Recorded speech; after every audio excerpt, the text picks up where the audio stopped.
গল্প থাকে না সবসময়ের জন্য বারে বারে হয়ে যায় ধান। তো আজকে হয়ে গেছে, বারবার ধানকে একবার খারাপ পড়ে গেছে, বুঝলো তো? তা দেখতে থাকো তোমরা ভিতরটা নিচে ভিতরে আছে।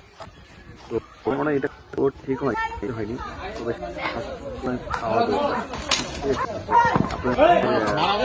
আপনারা করুন বেশি করে, আর বাচ্চাদের পাঠানোর সময় বলে দেবে যে মানে বলে বা কোনো বলে সেগুলো বাড়িতে বলে।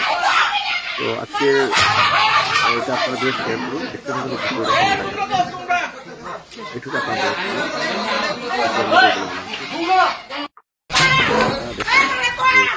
কেমন লাগছে।